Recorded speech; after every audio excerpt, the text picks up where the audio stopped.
अथ श्री आदित्यहृदयस्तोत्रम् विनियोगः। ओम अस्य श्री आदित्यहृदयस्तोत्रमन्त्रस्य श्री अगस्त्य ऋषिः अनुष्टुप् छन्दः। श्री आदित्यहृदय भूतो भगवान् ब्रह्मा देवता। ओम बीजं रश्मिमतेरिति शक्तिः। ओम तत्सवितुरित्यादि गायत्री कीलकं निरस्ताशेष विघ्नतया ब्रह्म विद्या सिद्धौ सर्वत्र जय सिद्धौ च विनियोगः। ततो युद्ध परिश्रान्तं समरे चिन्तया स्थितं रावणं चाग्रतो दृष्ट्वा युद्धाय समुपस्थितं दैवतैश्च समागम्य द्रष्टुमभ्यागतोरणम् उपागम्याब्रवीद्राममगस्त्यो भगवान् ऋषिः। राम राम महाबाहो शृणु गुह्यं सनातनं येन सर्वान्नरीन् वत्स समरे विजयस्यसि। आदित्यहृदयं पुण्यं सर्वशत्रुविनाशनं जयावहं जपे नित्यम् अक्षयं परमं शिवं सर्वमङ्गलमाङ्गल्यं सर्वपापप्रणाशनं चिन्ताशोकप्रशमनम् आयुर्वर्धनमुत्तमम् रश्मिमन्तं समुद्यन्तं देवासुरनमस्कृतं पूजयस्व विवस्वन्तं भास्करं भुवनेश्वरं सर्वदेवात्मको ह्येष तेजस्वी रश्मिभावनः एष देवासुरगणान् लोकान् पाते गभस्तिभिः। एष ब्रह्मा च विष्णुश्च शिवस्कन्दः प्रजापतिः महेन्द्रो धनदः कालो यमः सोमो यपाम्पतिः पितरो वसवः साध्या यस्विनो मरुतो मनुः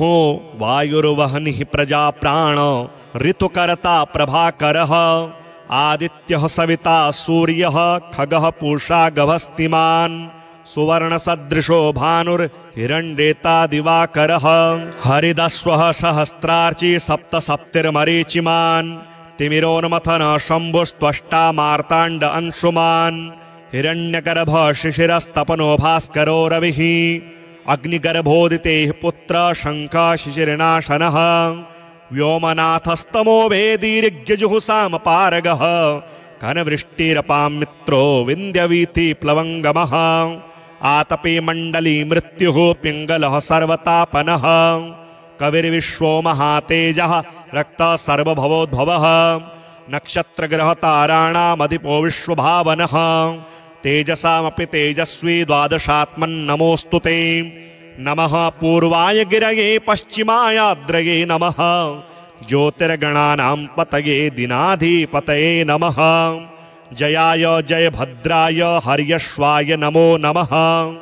नमो नमः सहस्रांशो आदित्याय नमो नमः नमो उग्राय वीराय सारंगाय नमो नमः नमः पद्मप्रबोधाय मार्ताण्डाय नमो नमः ब्रह्मेशानाच्युतेशाय सूर्यायादित्यवर्चसे भास्वते सर्वभक्ष्याय रौद्राय वपुषे नमः तमोघ्नाय हिमघ्नाय शत्रुघ्नायामितात्मने कृतघ्नाग्नाय देवाय ज्योतिषां पतये नमः तप्तचामीकराभाय वहनये विश्वकर्मणे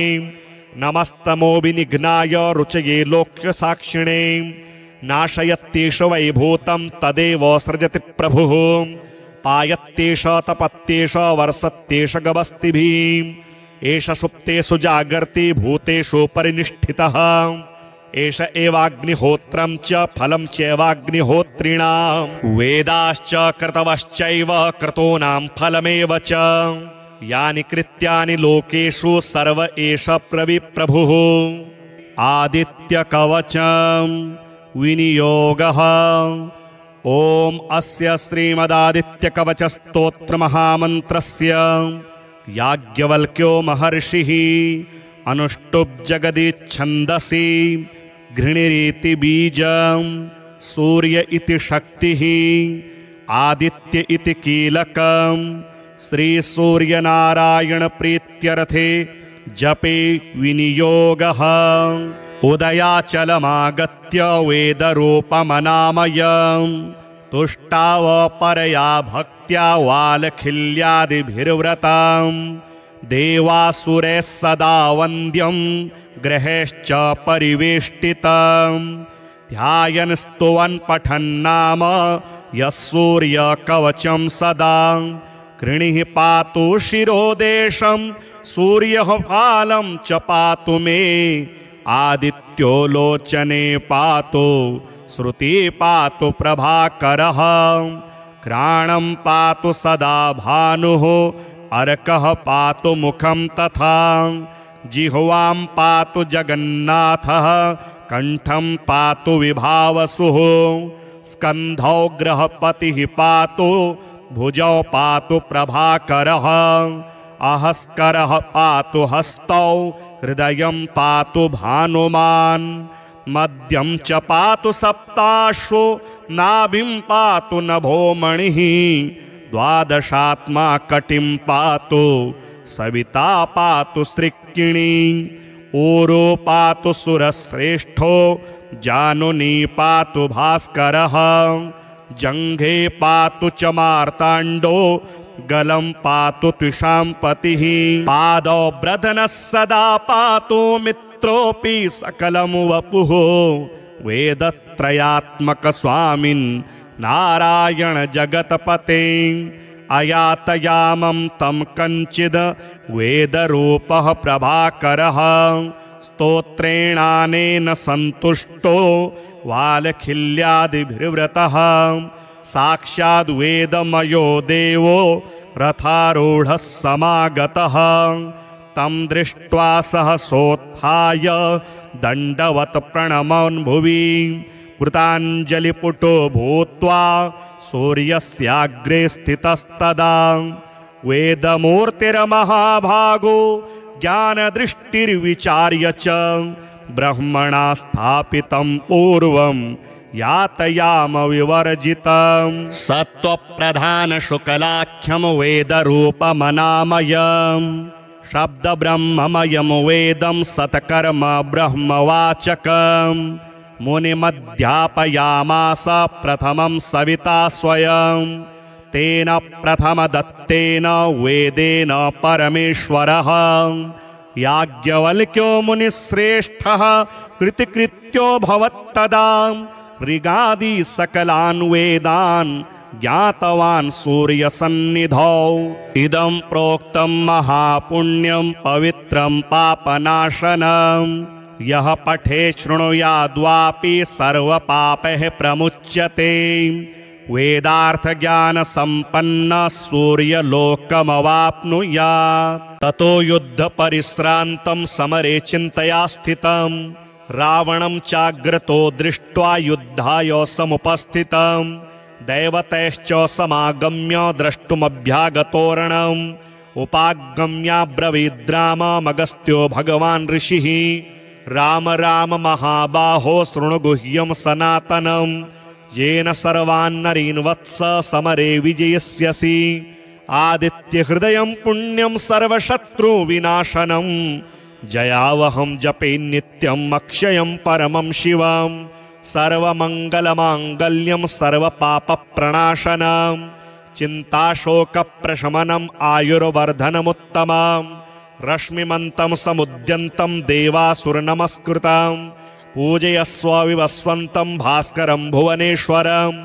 सर्वदेवात्मको ह्ये स तेजस्वी रश्मिभावनः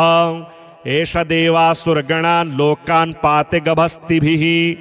एष ब्रह्मा च विष्णुश्च शिवः स्कन्दः प्रजापतिः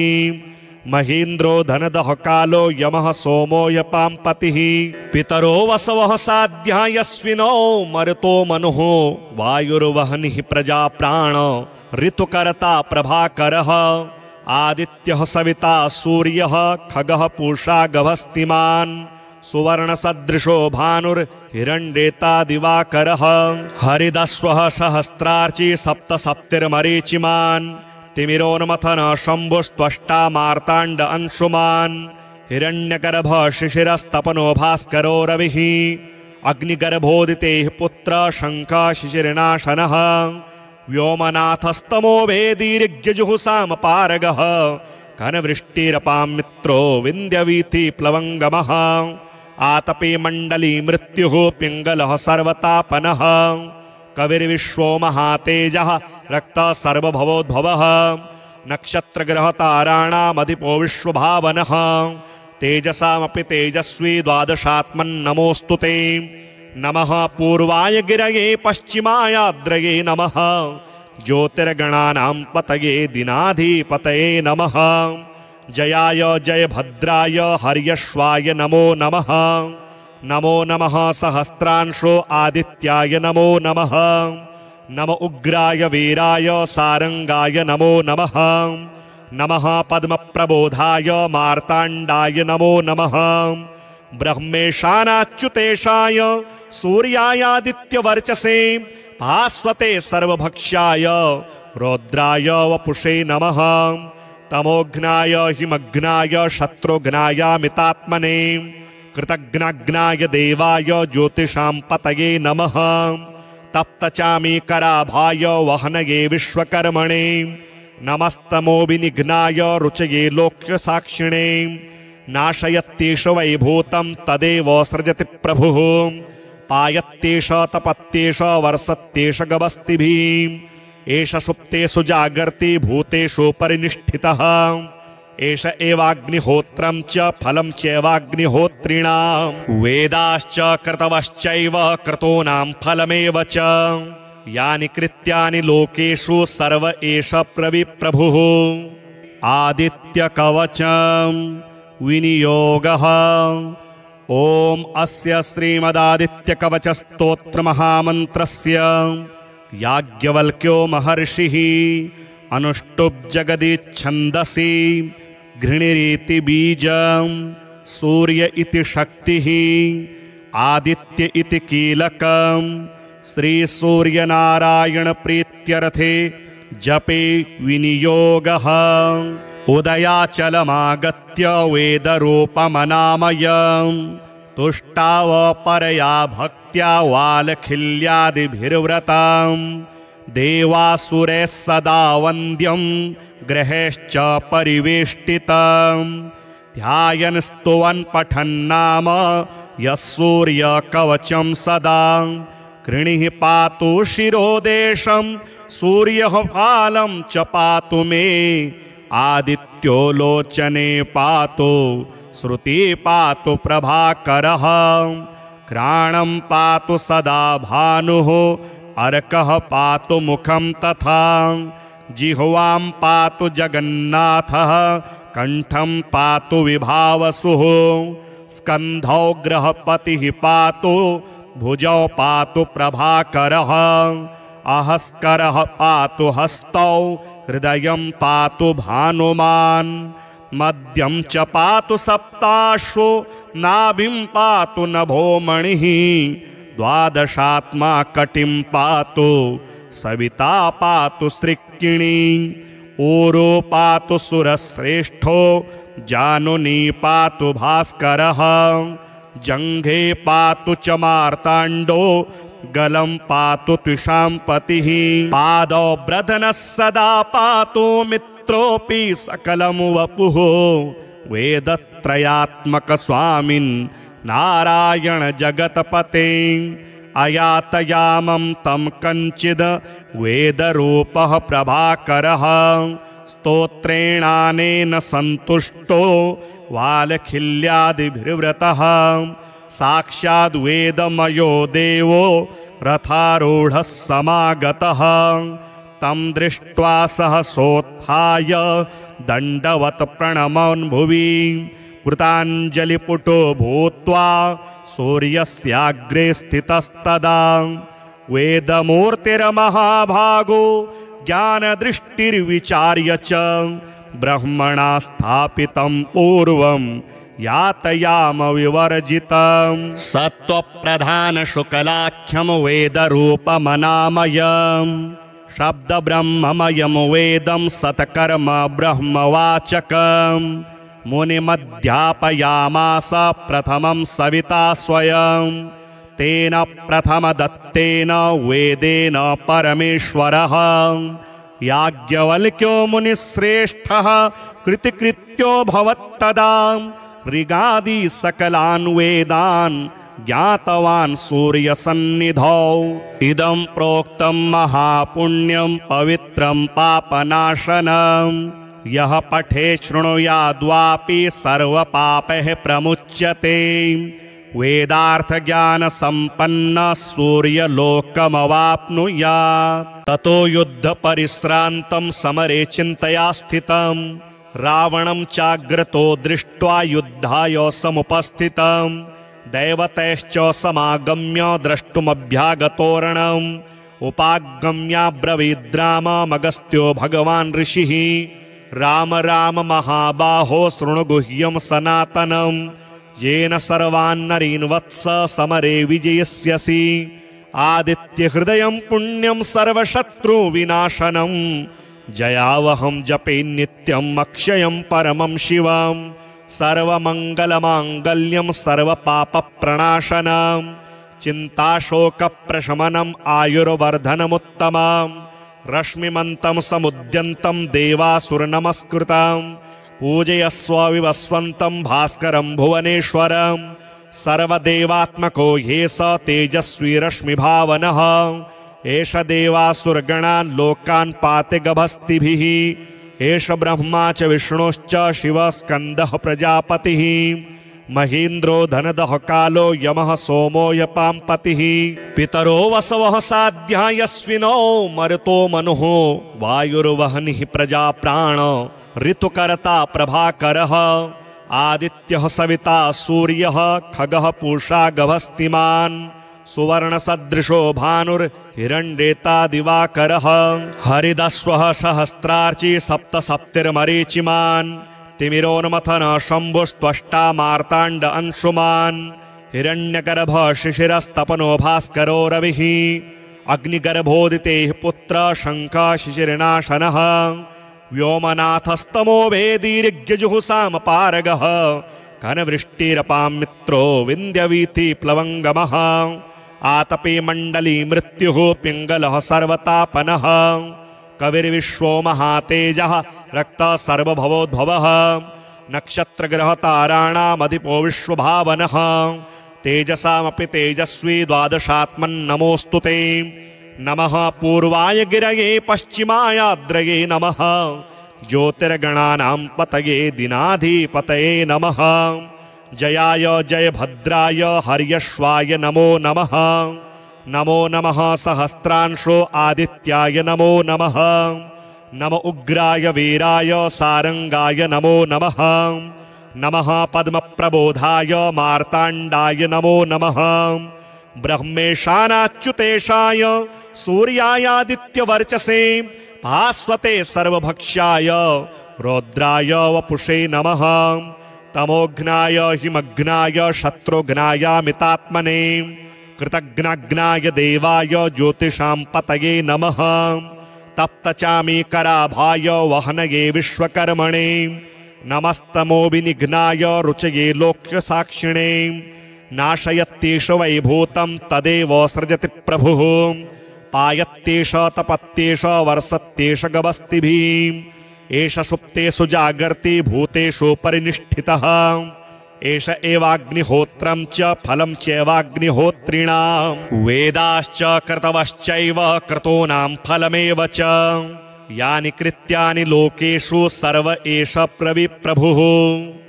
आदित्यकवचं विनियोगः ॐ अस्य श्रीमदादित्यकवचस्तोत्रमहामन्त्रस्य याज्ञवल्क्यो महर्षिः अनुष्टुप् जगदिच्छन्दसि घृणिरीति बीजं सूर्य इति शक्तिः आदित्य इति कीलकं श्रीसूर्यनारायणप्रीत्यर्थे जपे विनियोगः उदयाचलमागत्य वेदरूपमनामयं तुष्टावपरया भक्त्या वालखिल्यादिभिर्व्रतं देवासुरैः सदा वन्द्यं ग्रहैश्च परिवेष्टितं ध्यायन् स्तुवन् पठन्नाम यः सूर्यकवचं सदा कृणिः पातु शिरोदेशं सूर्यः फालं च पातु मे आदित्यो लोचने पातु श्रुति पातु प्रभाकरः घ्राणं पातु सदा भानुः अर्कः पातु मुखं तथा जिह्वां पातु जगन्नाथः कंठं पातु विभावसुः स्कन्धौ ग्रहपतिः पातु भुजौ पातु प्रभाकरः अहस्करः पातु हस्तौ हृदयं पातु भानुमान् मध्यं च पातु सप्ताश्वो नाभिं पातु नभोमणिः द्वादशात्मा कटिं पातु सविता पातु सृक्किणी ऊरो पातु सुरश्रेष्ठो जानुनी पातु भास्करः जङ्घे पातु च मार्ताण्डो गलं पातु त्विषाम्पतिः पादौ ब्रधनः सदा पातु मित्रोऽपि सकलं वपुः वेदत्रयात्मक स्वामिन् नारायण जगतपते अयातयामं तं कञ्चिद् वेदरूपः प्रभाकरः स्तोत्रेणानेन सन्तुष्टो वालखिल्यादिभिर्व्रतः साक्षाद् वेदमयो देवो रथारूढः समागतः तं दृष्ट्वा सहसोत्थाय दण्डवत् प्रणमन् भुवि कृताञ्जलिपुटो भूत्वा सूर्यस्याग्रे स्थितस्तदा वेदमूर्तिर्महाभागो ज्ञानदृष्टिर्विचार्य च ब्रह्मणा स्थापितं पूर्वं यातयाम विवर्जितं सत्त्वप्रधानशुक्लाख्यं वेदरूपमनामयं शब्दब्रह्ममयं वेदं सत्कर्म ब्रह्मवाचकं मुनिमध्यापयामास प्रथमं सविता स्वयं तेन प्रथमदत्तेन वेदेन परमेश्वरः याज्ञवल्क्यो मुनिश्रेष्ठः कृतिकृत्यो भवत्तदा ऋगादि सकलान् वेदान् ज्ञातवान् सूर्यसन्निधौ इदं प्रोक्तं महापुण्यं पवित्रं पापनाशनं यः पठे शृणुयाद्वापि सर्वपापैः प्रमुच्यते वेदार्थज्ञानसम्पन्नः सूर्यलोकमवाप्नुयात् ततो युद्धपरिश्रान्तं समरे चिन्तया स्थितं रावणं चाग्रतो दृष्ट्वा युद्धाय समुपस्थितं दैवतैश्च समागम्य द्रष्टुमभ्यागतोरणम् उपागम्याब्रवीद्राममगस्त्यो भगवान् ऋषिः राम राम महाबाहो शृणु गुह्यं सनातनं येन सर्वान्नरीन् वत्स समरे विजयस्यसि आदित्यहृदयं पुण्यं सर्वशत्रुविनाशनं जयावहं जपे नित्यम् अक्षयं परमं शिवं सर्वमङ्गलमाङ्गल्यं सर्वपापप्रणाशनं चिन्ताशोकप्रशमनम् आयुर्वर्धनमुत्तमं रश्मिमन्तं समुद्यन्तं देवासुरनमस्कृतं पूजयस्व विवस्वन्तं भास्करं भुवनेश्वरं सर्वदेवात्मको ह्येष तेजस्वी रश्मिभावनः एष देवासुरगणान् लोकान् पाते गभस्तिभिः एष ब्रह्मा च विष्णुश्च शिवस्कन्दः प्रजापतिः महीन्द्रो धनदः कालो यमः सोमो यपाम्पतिः पितरो वसवः साध्या यस्विनो मरुतो मनुः वायुर्वहनिः प्रजाप्राण ऋतुकर्ता प्रभाकरः आदित्यः सविता सूर्यः खगः पूषा गभस्तिमान् सुवर्णसदृशो भानुर्हिरण्येता दिवाकरः हरिदस्वः सहस्रार्ची सप्तसप्तिर्मरीचिमान् तिमिरोन्मथन शम्भुस्त्वष्टा मार्ताण्ड अंशुमान् हिरण्यगर्भ शिशिरस्तपनो भास्करो रविः अग्निगर्भोदितेः पुत्र शङ्ख शिशिरनाशनः व्योमनाथस्तमो वेदीर्यजुहुसामपारगः घनवृष्टिरपां मित्रो विन्द्यवीथि प्लवङ्गमः आतपे मण्डली मृत्युः पिङ्गलः सर्वतापनः कविर्विश्वो महातेजः रक्तः सर्वभवोद्भवः नक्षत्रग्रहताराणामधिपो विश्वभावनः तेजसामपि तेजस्वी द्वादशात्मन्नमोऽस्तु ते नमः पूर्वाय गिरये पश्चिमायाद्रये नमः ज्योतिर्गणानां पतये दिनाधिपतये नमः। जयाय जयभद्राय हर्यश्वाय नमो नमः। नमो नमः सहस्रांशो आदित्याय नमो नमः। नमो उग्राय वीराय सारंगाय नमो नमः। नमः पद्मप्रबोधाय मार्ताण्डाय नमो नमः। ब्रह्मेशानाच्युतेशाय सूर्यायादित्यवर्चसे भास्वते सर्वभक्ष्याय रौद्राय वपुषे नमः। तमोघ्नाय हिमघ्नाय शत्रुघ्नायामितात्मने कृतघ्नाग्नाय देवाय ज्योतिषां पतये नमः। तप्तचामीकराभाय वहनये विश्वकर्मणे नमस्तमोविनिघ्नाय रुचये लोक्यसाक्षिणे नाशयत्येष वैभूतं तदेव सृजति प्रभुः पायत्येष तपत्येष वर्षत्येष गवस्तिभिः एष सुप्तेषु जागर्ति भूतेषु परिनिष्ठितः एष एवाग्निहोत्रं च फलं चैवाग्निहोत्रिणां वेदाश्च क्रतवश्चैव क्रतूनां फलमेव च यानि कृत्यानि लोकेषु सर्व एष प्रभुः आदित्यकवचं विनियोगः। ॐ अस्य श्रीमदादित्यकवचस्तोत्रमहामन्त्रस्य याज्ञवल्क्यो महर्षिः अनुष्टुप् जगदिच्छन्दसि घृणिरीति बीजं सूर्य इति शक्तिः आदित्य इति कीलकं श्रीसूर्यनारायण प्रीत्यर्थे जपे विनियोगः। उदयाचलमागत्य वेदरूपमनामयं तुष्टावपरया भक्त्या वालखिल्यादिभिर्व्रतं देवासुरैः सदा वन्द्यं ग्रहैश्च परिवेष्टितं ध्यायन् स्तुवन् पठन्नाम यः सूर्यकवचं सदा कृणिः पातु शिरोदेशं सूर्यः फालं च पातु मे आदित्यो लोचने पातु श्रुति पातु प्रभाकरः घ्राणं पातु सदा भानुः अर्कः पातु मुखं तथा जिह्वां पातु जगन्नाथः कंठं पातु विभावसुः स्कन्धौ ग्रहपतिः पातु भुजौ पातु प्रभाकरः अहस्करः पातु हस्तौ हृदयं पातु भानुमान् मध्यं च पातु सप्ताश्वो नाभिं पातु नभोमणिः द्वादशात्मा कटिं पातु सविता पातु सृक्किणी ऊरो पातु सुरश्रेष्ठो जानुनी पातु भास्करः जङ्घे पातु च मार्ताण्डो गलं पातु त्विषाम्पतिः पादौ ब्रधनः सदा पातु मित्रोऽपि सकलं वपुः वेदत्रयात्मक स्वामिन् नारायण जगतपते अयातयामं तं कञ्चिद् वेदरूपः प्रभाकरः स्तोत्रेणानेन सन्तुष्टो वालखिल्यादिभिर्व्रतः साक्षाद् वेदमयो देवो रथारूढः समागतः तं दृष्ट्वा सहसोत्थाय दण्डवत् प्रणमन् भुवि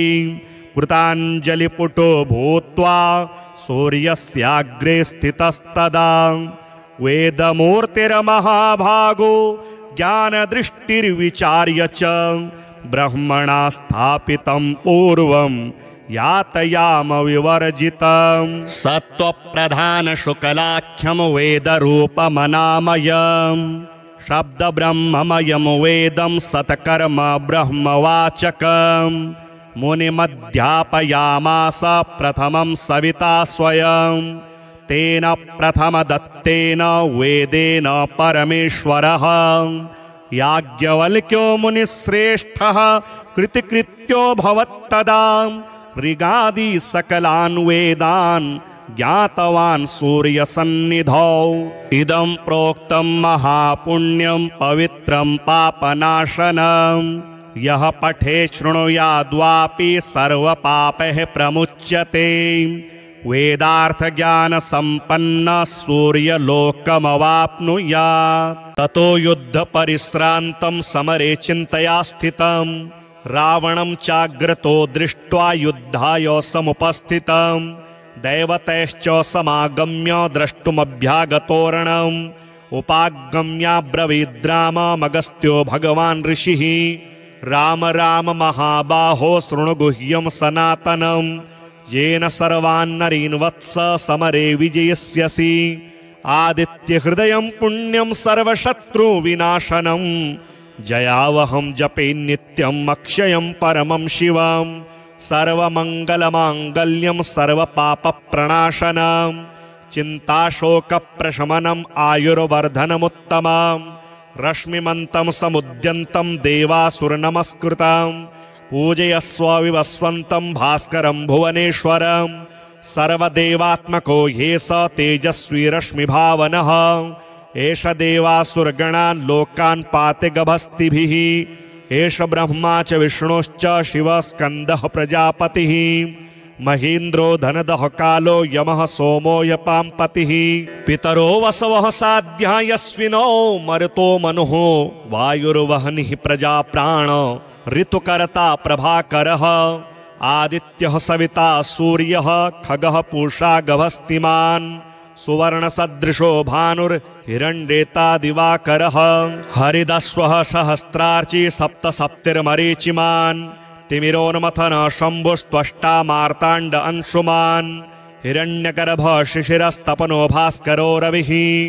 अग्निगर्भोदितेः पुत्र शङ्खः शिशिरनाशनः व्योमनाथस्तमो वेदीर्यजुहुसामपारगः घनवृष्टिरपां मित्रो विन्द्यवीथि प्लवङ्गमः आतपे मण्डली मृत्युः पिङ्गलः सर्वतापनः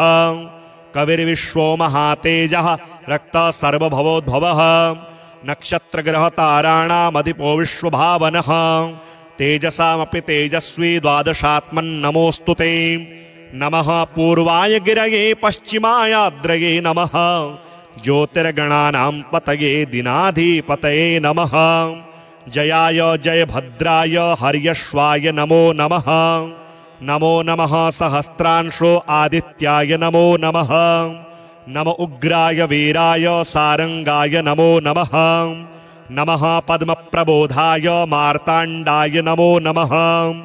ब्रह्मेशानाच्युतेशाय सूर्यायादित्यवर्चसे भास्वते सर्वभक्ष्याय रौद्राय वपुषे नमः तमोघ्नाय हिमघ्नाय शत्रुघ्नायामितात्मने कृतघ्नाग्नाय देवाय ज्योतिषां पतये नमः तप्तचामीकराभाय वहनये विश्वकर्मणे नमस्तमो विनिघ्नाय रुचये लोक्यसाक्षिणे नाशयत्येष वैभूतं तदेव सृजति प्रभुः पायत्येष तपत्येष वर्षत्येष गभस्तिभिः एष सुप्तेषु जागर्ति भूतेषु परिनिष्ठितः एष एवाग्निहोत्रं च फलं चैवाग्निहोत्रिणां वेदाश्च क्रतवश्चैव क्रतूनां फलमेव च यानि कृत्यानि लोकेषु सर्व एष प्रविप्रभुः आदित्यकवचं विनियोगः ॐ अस्य श्रीमदादित्यकवचस्तोत्रमहामन्त्रस्य याज्ञवल्क्यो महर्षिः अनुष्टुप् जगदिच्छन्दसि घृणिरीति बीजं सूर्य इति शक्तिः आदित्य इति कीलकं श्रीसूर्यनारायण प्रीत्यर्थे जपे विनियोगः उदयाचलमागत्य वेदरूपमनामयं तुष्टावपरया भक्त्या वालखिल्यादिभिर्व्रतं देवासुरैः सदा वन्द्यं ग्रहैश्च परिवेष्टितं ध्यायन् स्तुवन् पठन्नाम यः सूर्यकवचं सदा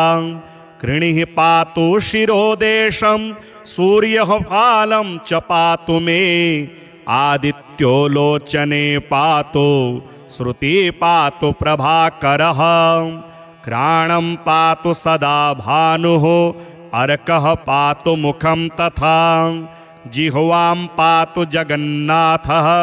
कंठं पातु विभावसुः स्कन्धौ ग्रहपतिः पातु भुजौ पातु प्रभाकरः अहस्करः पातु हस्तौ हृदयं पातु भानुमान् मध्यं च पातु सप्ताश्वो नाभिं पातु नभोमणिः द्वादशात्मा कटिं पातु सविता पातु सृक्किणी ऊरो पातु सुरश्रेष्ठो जानुनी पातु भास्करः जङ्घे पातु च मार्ताण्डो गलं पातु त्विषाम्पतिः पादौ ब्रधनः सदा पातु मित्रोऽपि सकलं वपुः वेदत्रयात्मक स्वामिन् नारायण जगतपते अयातयामं तं कञ्चिद् वेदरूपः प्रभाकरः स्तोत्रेणानेन सन्तुष्टो वालखिल्यादिभिर्व्रतः साक्षाद् वेदमयो देवो रथारूढः समागतः तं दृष्ट्वा सहसोत्थाय दण्डवत् प्रणमन् भुवि कृताञ्जलिपुटो भूत्वा सूर्यस्याग्रे स्थितस्तदा वेदमूर्तिर्महाभागो ज्ञानदृष्टिर्विचार्य च ब्रह्मणा स्थापितं पूर्वं यातयाम विवर्जितं सत्त्वप्रधानशुक्लाख्यं वेदरूपमनामयम् शब्दब्रह्ममयं वेदं सत्कर्म ब्रह्मवाचकम् मुनिमध्यापयामास प्रथमं सविता स्वयं तेन प्रथमदत्तेन वेदेन परमेश्वरः याज्ञवल्क्यो मुनिश्रेष्ठः कृतिकृत्यो भवत्तदा ऋगादि सकलान् वेदान् ज्ञातवान् सूर्यसन्निधौ इदं प्रोक्तं महापुण्यं पवित्रं पापनाशनम् यः पठे शृणुयाद्वापि सर्वपापैः प्रमुच्यते वेदार्थज्ञानसम्पन्नः सूर्यलोकमवाप्नुयात् ततो युद्धपरिश्रान्तं समरे चिन्तया स्थितं रावणं चाग्रतो दृष्ट्वा युद्धाय समुपस्थितं दैवतैश्च समागम्य द्रष्टुमभ्यागतोरणम् उपागम्याब्रवीद्राममगस्त्यो भगवान् ऋषिः राम राम महाबाहो शृणु गुह्यं सनातनं येन सर्वान्नरीन् वत्स समरे विजयस्यसि आदित्यहृदयं पुण्यं सर्वशत्रुविनाशनं जयावहं जपे नित्यम् अक्षयं परमं शिवं सर्वमङ्गलमाङ्गल्यं सर्वपापप्रणाशनं चिन्ताशोकप्रशमनम् आयुर्वर्धनमुत्तमम् रश्मिमन्तं समुद्यन्तं देवासुरनमस्कृतं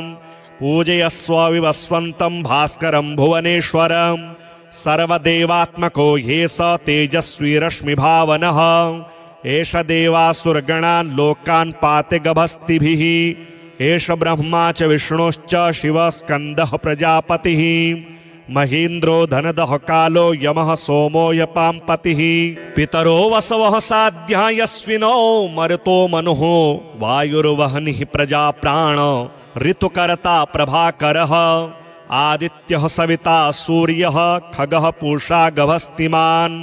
सुवर्णसदृशो भानुर्हिरण्येता दिवाकरः हरिदस्वः सहस्रार्ची सप्तसप्तिर्मरीचिमान् तिमिरोन्मथन शम्भुस्त्वष्टा मार्ताण्ड अंशुमान् हिरण्यगर्भ शिशिरस्तपनो भास्करो रविः अग्निगर्भोदितेः पुत्र शङ्खः शिशिरनाशनः व्योमनाथस्तमो वेदीर्यजुहुसामपारगः घनवृष्टिरपां मित्रो विन्द्यवीथि प्लवङ्गमः आतपे मण्डली मृत्युः पिङ्गलः सर्वतापनः कविर्विश्वो महातेजः रक्तः सर्वभवोद्भवः नक्षत्रग्रहताराणामधिपो विश्वभावनः तेजसामपि तेजस्वी द्वादशात्मन्नमोऽस्तु ते नमः पूर्वाय गिरये पश्चिमायाद्रये नमः ज्योतिर्गणानां पतये दिनाधिपतये नमः जयाय जयभद्राय हर्यश्वाय नमो नमः नमो नमः सहस्रांशो आदित्याय नमो नमः नम उग्राय वीराय सारंगाय नमो नमः नमः पद्मप्रबोधाय मार्ताण्डाय नमो नमः ब्रह्मेशानाच्युतेशाय सूर्यायादित्यवर्चसे भास्वते सर्वभक्ष्याय रौद्राय वपुषे नमः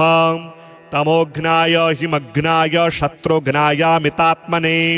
कृतघ्नाय देवाय ज्योतिषां पतये नमः तप्तचामीकराभाय वहनये विश्वकर्मणे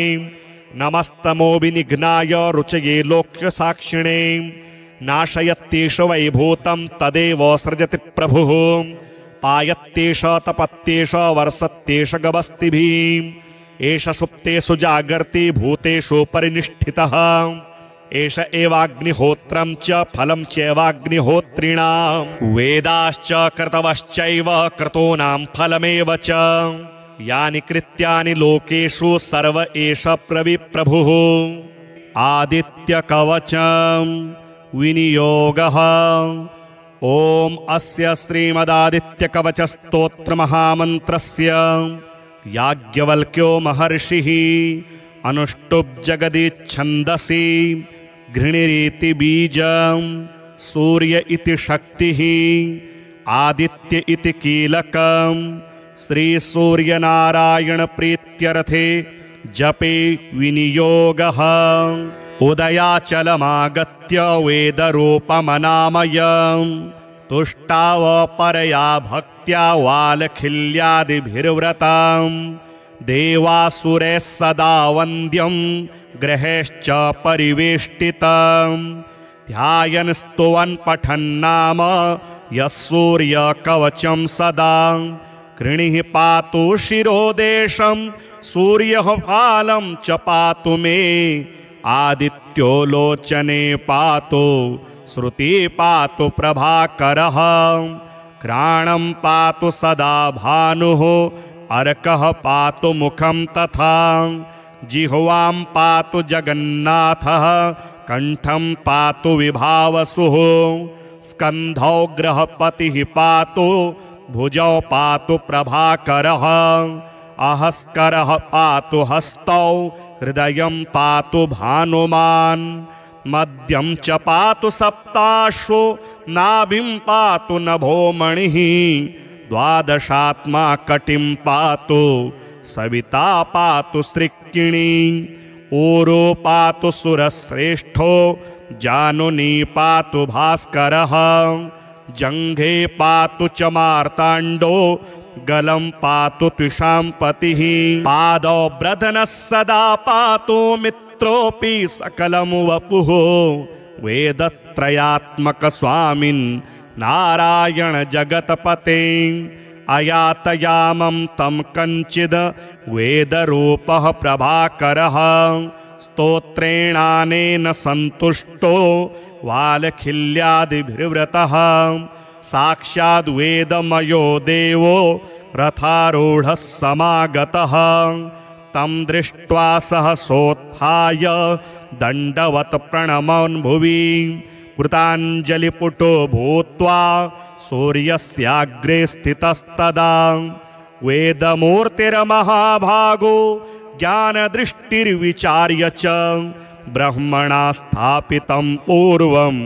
यातयाम विवर्जितं सत्त्वप्रधानशुक्लाख्यं वेदरूपमनामयं शब्दब्रह्ममयं वेदं सत्कर्म ब्रह्मवाचकं मुनिमध्यापयामास प्रथमं सविता स्वयं तेन प्रथमदत्तेन वेदेन परमेश्वरः याज्ञवल्क्यो मुनिश्रेष्ठः कृतिकृत्यो भवत्तदा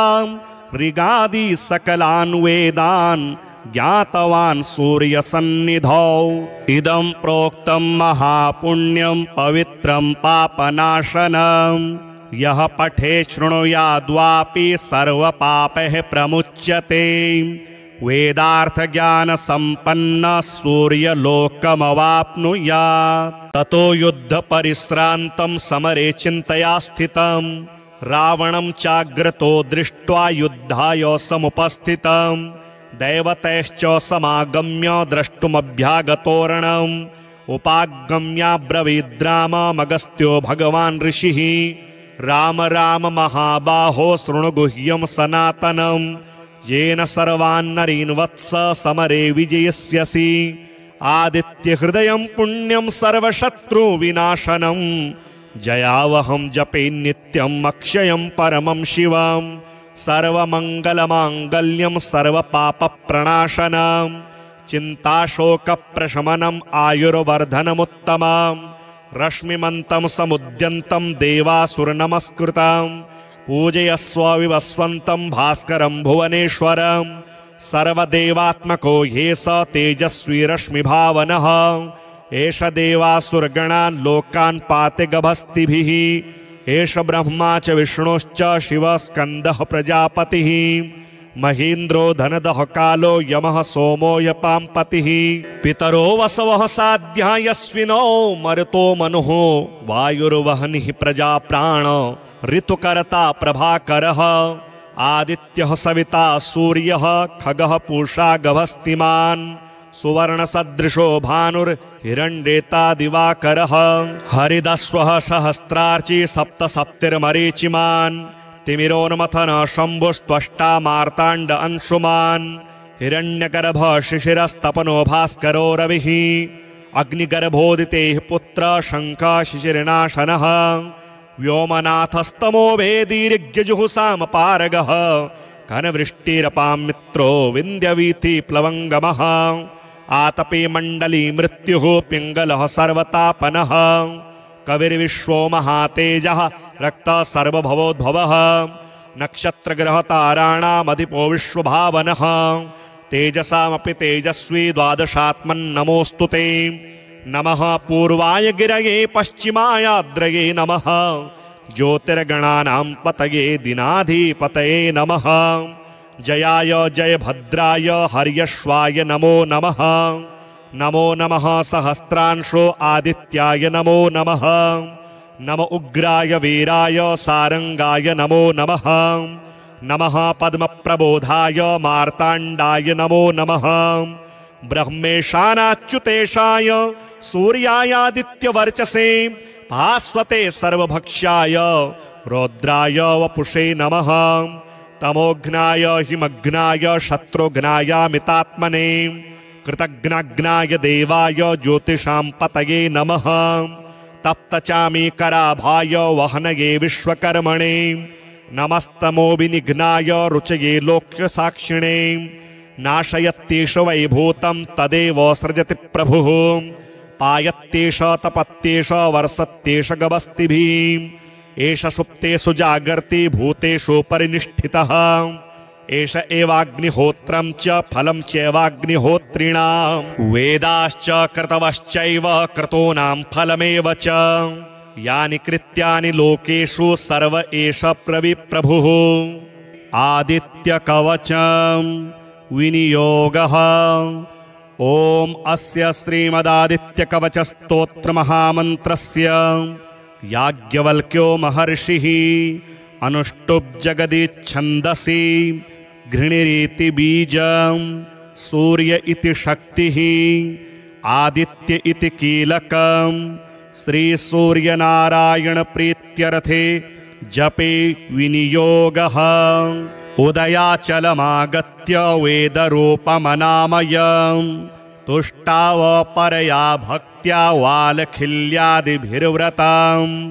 देवासुरैः सदा वन्द्यं ग्रहैश्च परिवेष्टितं ध्यायन् स्तुवन् पठन्नाम यः सूर्यकवचं सदा कृणिः पातु शिरोदेशं सूर्यः फालं च पातु मे आदित्यो लोचने पातु श्रुति पातु प्रभाकरः घ्राणं पातु सदा भानुः अर्कः पातु मुखं तथा जिह्वां पातु जगन्नाथः कंठं पातु विभावसुः स्कन्धौ ग्रहपतिः पातु भुजौ पातु प्रभाकरः अहस्करः पातु हस्तौ हृदयं पातु भानुमान् मध्यं च पातु सप्ताश्वो नाभिं पातु नभोमणिः द्वादशात्मा कटिं पातु सविता पातु सृक्किणी ऊरो पातु सुरश्रेष्ठो जानुनी पातु भास्करः जङ्घे पातु च मार्ताण्डो गलं पातु त्विषाम्पतिः पादौ ब्रधनः सदा पातु मित्रोऽपि सकलं वपुः वेदत्रयात्मक स्वामिन् नारायण जगत्पते अयातयामं तं कञ्चिद् वेदरूपः प्रभाकरः स्तोत्रेणानेन सन्तुष्टो वालखिल्यादिभिर्व्रतः साक्षाद् वेदमयो देवो रथारूढः समागतः तं दृष्ट्वा सहसोत्थाय दण्डवत् प्रणमन् भुवि कृताञ्जलिपुटो भूत्वा सूर्यस्याग्रे स्थितस्तदा वेदमूर्तिर्महाभागो ज्ञानदृष्टिर्विचार्य च ब्रह्मणा स्थापितं पूर्वं यातयाम विवर्जितं सत्त्वप्रधानशुक्लाख्यं वेदरूपमनामयम् शब्दब्रह्ममयं वेदं सत्कर्म ब्रह्मवाचकम् मुनिमध्यापयामास प्रथमं सविता स्वयं तेन प्रथमदत्तेन वेदेन परमेश्वरः याज्ञवल्क्यो मुनिश्रेष्ठः कृतिकृत्यो भवत्तदा ऋगादि सकलान् वेदान् ज्ञातवान् सूर्यसन्निधौ इदं प्रोक्तं महापुण्यं पवित्रं पापनाशनम् यः पठे शृणुयाद्वापि सर्वपापैः प्रमुच्यते वेदार्थज्ञानसम्पन्नः सूर्यलोकमवाप्नुयात्।